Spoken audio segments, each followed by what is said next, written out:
Okay, I'm back. I'm sorry about that. Lady got to talk to me. If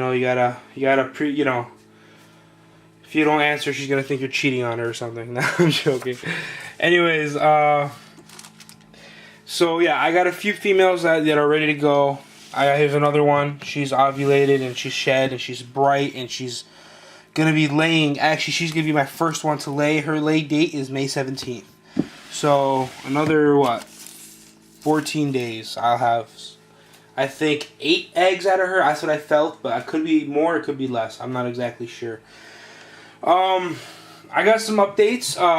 My ivory is the yellow belly male did lock up with her only twice though, unfortunately.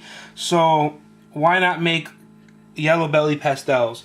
The cool thing about breeding ivory is that she's a super. Super meaning every baby will come out as a yellow belly. There will be no normals in the clutch, but and whatever the pastel breeds to, let's say his gene gets passed on to the egg, every egg will be a pastel yellow belly. So I'll either have pastel yellow bellies or just yellow bellies. So there won't be any normals or any just pastels. There'll be yellow belly pastels and just yellow bellies. So that's a cool clutch. I would have loved to have made some ivories. Maybe the yellow belly male got through somehow with just that 2 lockups. I've seen crazy things where a buddy of mine hooked up his lesser to a normal like 14 times. They've locked all 14 times. And at the beginning of the breeding season, he had in there a spider, and the spider ended up breeding her with just that one lock. The spider ended up getting her pregnant, and she ended up having spiders and no lessers. So, I mean, it could be a mixture. It could be both. I could have ivories, yellow bellies, and pastel ivories. So, I'm sorry, pastel yellow bellies. So, I mean, that's going to be kind of a mystery clutch. I hope to God I get some ivories, but I wouldn't mind some yellow belly pastels, nonetheless. What I was going to show you. This is my big spider female. She just finished ovulating. I mean, literally just finished. She ovulated on April 30th. So, 2-3 days ago. Her stomach was huge. It looked like she swallowed a football. She is a really big girl. She's got to be well over 4,000 grams. Just a monster, beautiful female. So right now I'm just going to wait for her to go into her prelay shed. And after her prelay shed, I'll start, recording a cue card for her of when she's going to lay and when they're going to hatch. So I should have a majority of my snakes hatching right around end of June, hopefully. And end of June, laid by end of June, hatched by probably end of August, beginning of September. So, I mean, that should be fun.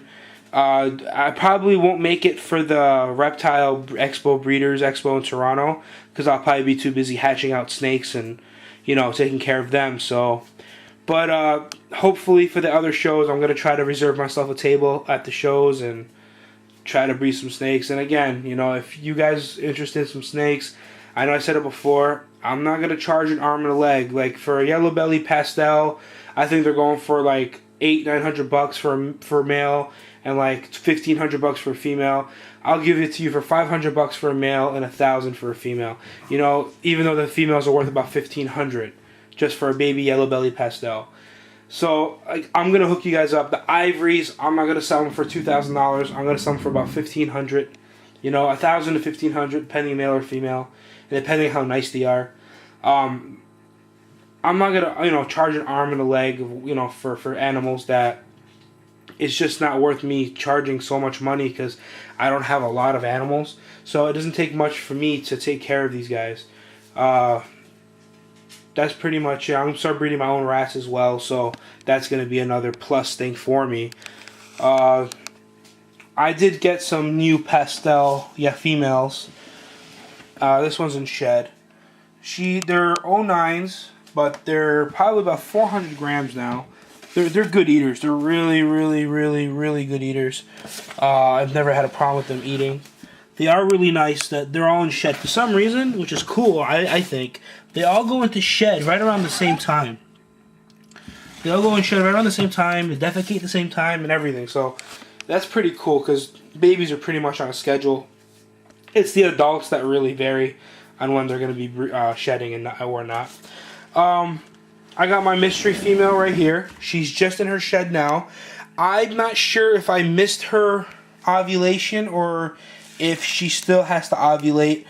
I know she's in shed right now, so it either could be her pre-ovulation shed or pre-lay shed. So I just got to keep an eye on her for the next couple weeks to see what happens. I used to feel follicles, now I can't feel any follicles. So what I'm thinking is she reabsorbed, or I'm sorry, not reabsorbed. She ovulated, so I can't really feel the lump, because when they're eggs, they're so close together that it just feels like a really small indent between the eggs, and it's really hard. It feels like a really soft sausage going all the way down, which, you know, a snake in general is shaped and feels like a sausage. So it's a little bit hard. This is my 2008 female pastel that I hatched out myself. I'm breeding her with the spot nose and only the spot nose, and they've been locked up many times already, and I just separated them today. Where's my spot nose? Here they are. You can read their card. Lock, all them locks. They're confirmed locks. I feel follicles in her. I think about 6 follicles. I did breed her back to her father, but once, and he did lock up with her really good once, and she did lock up with my cinnamon once, because the spot nose was not breeding at first, but now I just put the spot nose in there with her. But again, like I said, you never know. I could have gotten super pastels. I can get pewters, or I can get I can get spot nose pastels, which I hope I get spot nose pastels.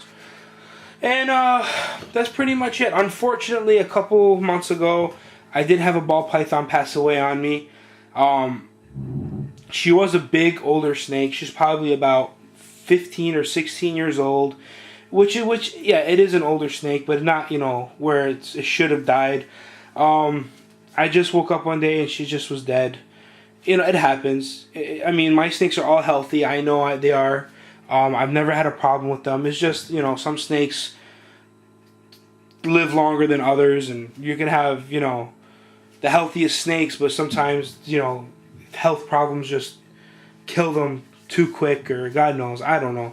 All I know is all my other snakes are healthy, 100% tip-top.